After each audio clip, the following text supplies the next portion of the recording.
Negative 2 pi, 2 pi.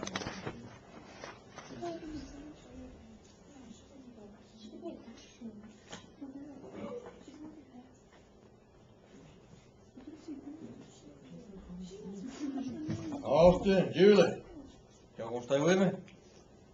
Mr. Elson, if you know pi to like the 20th million, like if you know it's about the 100th decimal, do you think they would let you work for NASA? I think that you're probably very bored if you memorize all that. No lie. No lie. I'm asking about Austin's sister. Well, I mean, you know, I don't think that in itself would qualify you to work for NASA. But that, along with some other knowledge that you could probably master if you knew pi to the 47,000th digit, okay, would probably get you a job in NASA. Yeah, I thought it would too. Is it hard to get jobs now? You know, I don't think they just take anybody off the street. They're smart enough, they would. Well, actually, there's a monkey that flew into space. Do what?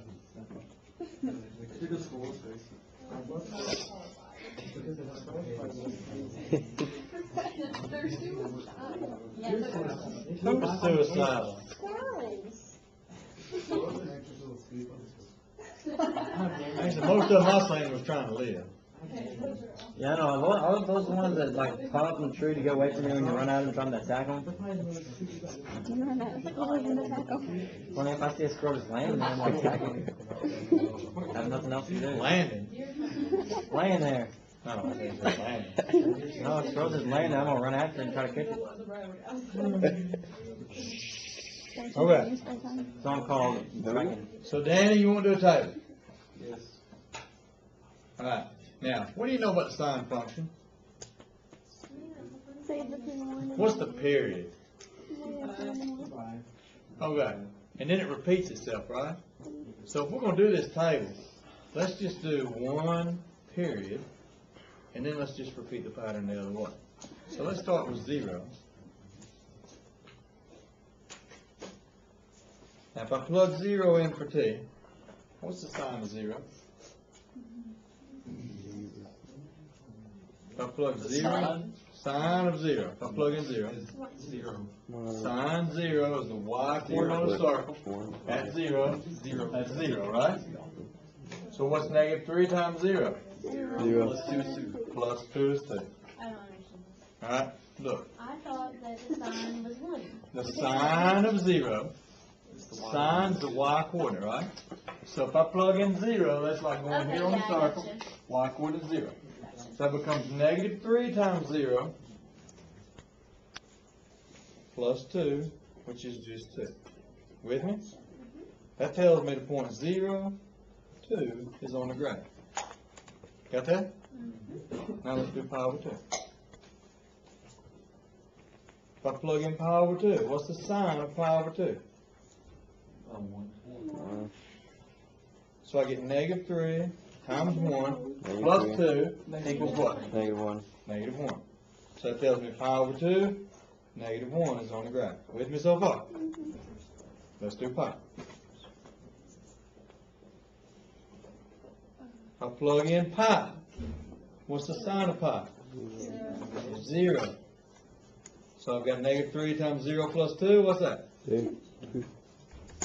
Pi 2 is on the graph. Let's do, what do you think we're going to plug in next? 3 pi over 2. How about that?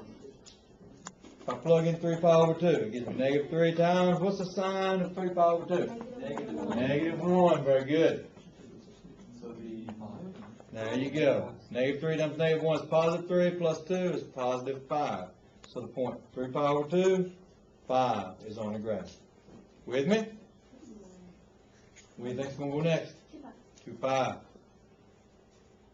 What's the sine of 2 pi?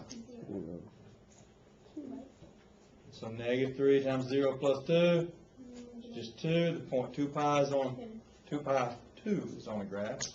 Alright, let me go ahead and sketch this part of the curve because that's one complete period.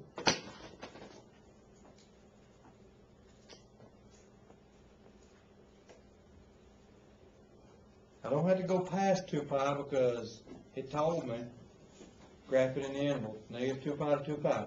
But now, rather than going and making a table from negative 2 pi to 0, what am I going to do? Continue. Okay, where's the next point gonna go then? Negative 1. Negative pi over 2, where? 5. 5. Negative pi, where? 7. Negative 3 pi over 2, where? Negative 1. And negative 2 pi?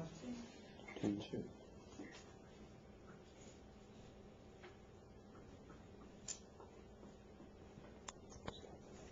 And that's the graph from negative 2 pi to 2 pi. Relatively painless, would you agree?